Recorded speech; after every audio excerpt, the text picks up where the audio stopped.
ассалому алайкум тамошобинони азизи арҷуманд, инак ба нашри пайғом мутаваҷҷеҳ бошед. Дар студия бо хабарҳо бо шумо Дилшода Ҳалим ва коргардон Исмоилҷон Холов.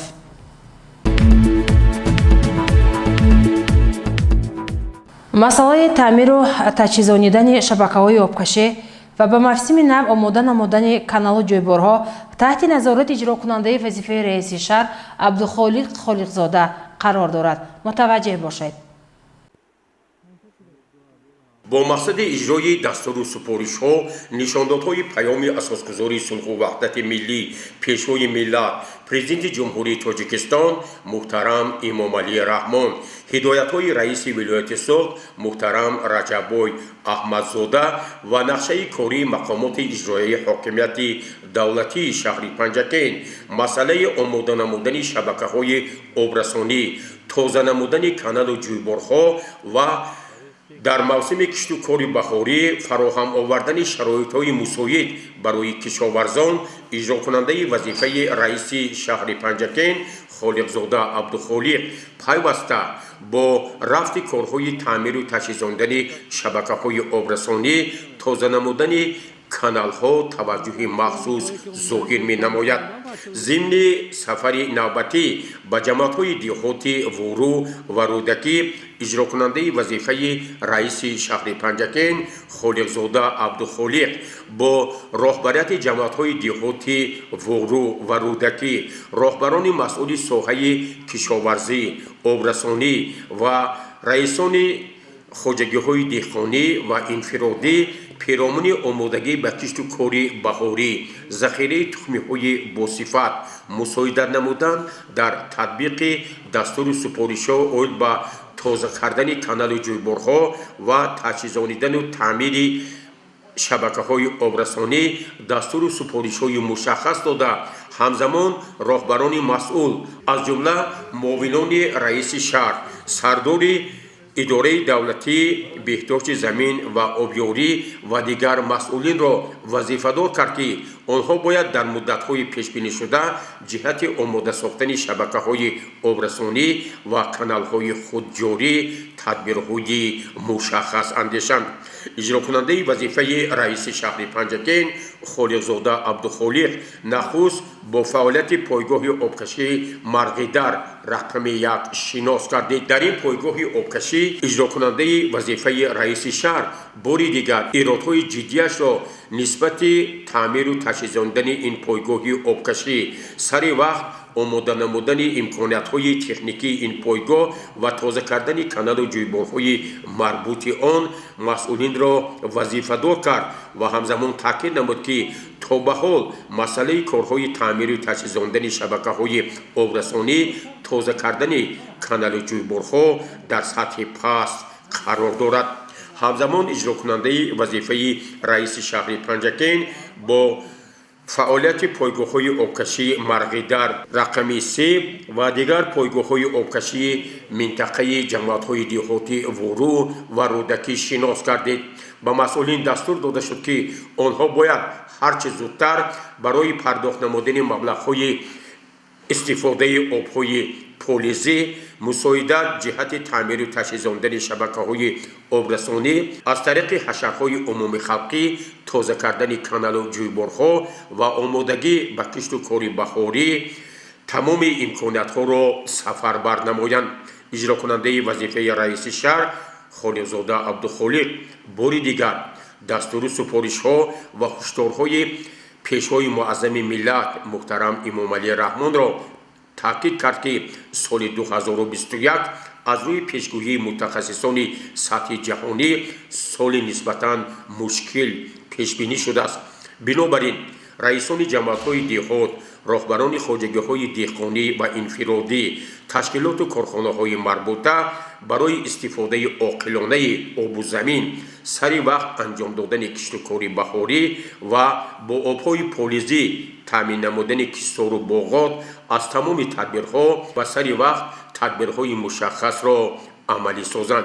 дар хотима ба ҳамаи роҳбарони масъул дастур дода шуд ки ҷиҳати иҷрои масъалаҳое ки дар ҷараёни суҳбату мулоқотҳои иҷрокунандаи вазифаи раиси шаҳри Панҷакент Абдухолиқ Холиқзода бо роҳбарону масъулон доир гардид, тадбирҳои заруриро амалӣ созанд ва бояд мо битавонем ки ба кишту кори баҳорӣ ҳаматарафа омода бошем.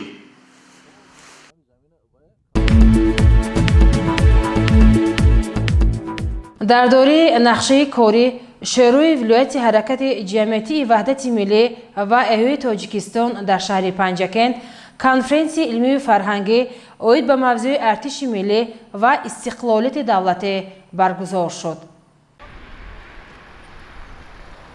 дар асоси нақшаи кории шӯрои вилоятии ҳаракати ҷамъиятии ваҳдати миллӣ ва эҳёи Тоҷикистон ки аз ҷониби раиси шӯрои вилоятӣ муҳтарам Раҷаббой Аҳмадзода таъсис шудааст, ба ифтихори 28-мин солгарди таъсисёбии қувваҳои мусаллаҳи ҷумҳурии Тоҷикистон дар шаҳри Панҷакент ҳамоиши маърифатию фарҳангӣ таҳти унвони артиши миллӣ ва истиқлолияти давлатӣ баргузор гардид.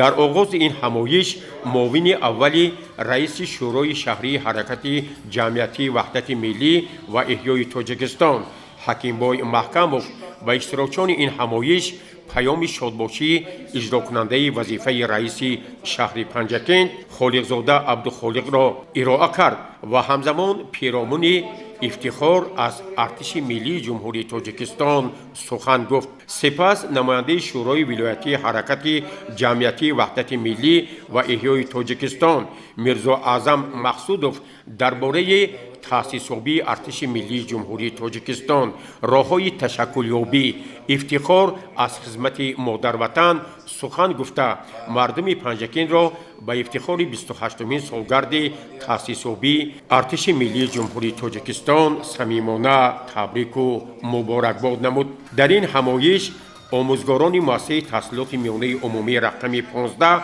Октам Калонов, рақами 71 Улуғбек Ҳусейнов, инчунин модари сарбоз Нигина Ишонқулова, сарбози қаторӣ аз қисми низомии 05 170 Шоҳрух Баротов ва сарбози байналмилал Худойназар Мусоев дар бораи артиши миллӣ дар замони соҳиб истиқлолӣ сухан гуфта, бори дигар таъкид намуданд ки воқеан хизмат дар сафи қувваҳои мусаллаҳи Тоҷикистон ифтихори бузурги шаҳрвандӣ мебошад. аз тарафи хонандагони муассисаи таҳсилоти миёнаи умумии рақами 71-уми шаҳри Панҷакент шеърҳо таҳти унвони «Ман ватанро беш аз ҳарвақта дорам дӯстар» қироат гардид ки аз тарафи иштирокчони ин ҳамоиш бо кафкӯбиҳо пазироӣ гардид. дар як фазои тантанавӣ аз тарафи шӯрои вилоятии ҳаракати ҷамъиятии ваҳдати миллӣ ва эҳёи Тоҷикистон ба гурӯҳи афсарону сарбозони қисмҳои низомии мустақар дар шаҳри Панҷакент сипосномаҳо ва тӯҳфаҳои хотиравӣ тақдим карда шуд.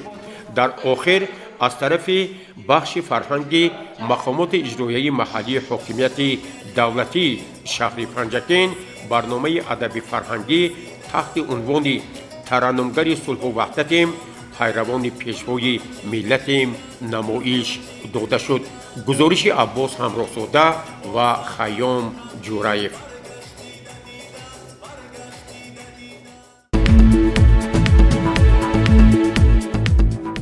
омодагӣ ба фасли баҳор ва мавсими кишту кор дар ҷамоати деҳоти Сарас хуб идома дорад.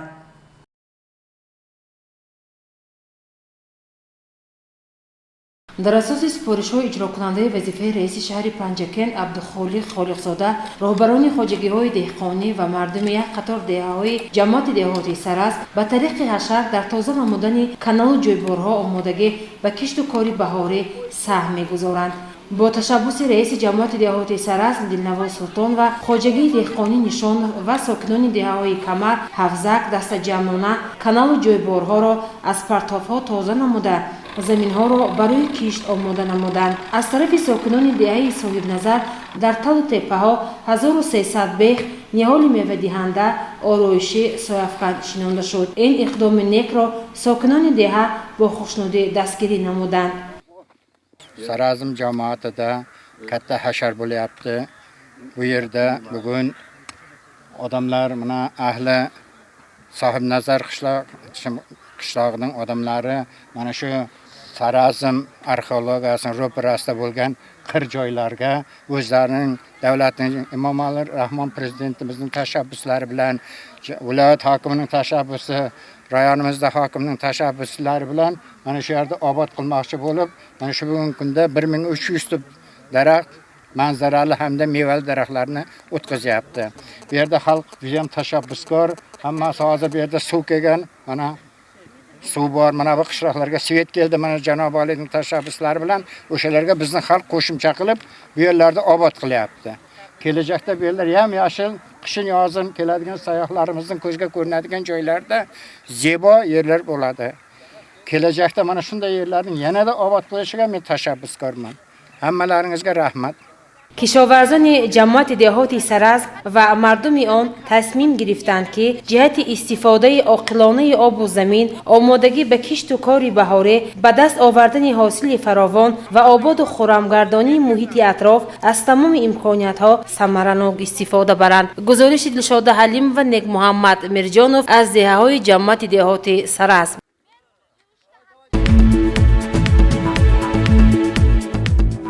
تماشابینان عزیز و ارجمند، این بود برنامه اطلاعات پیغام.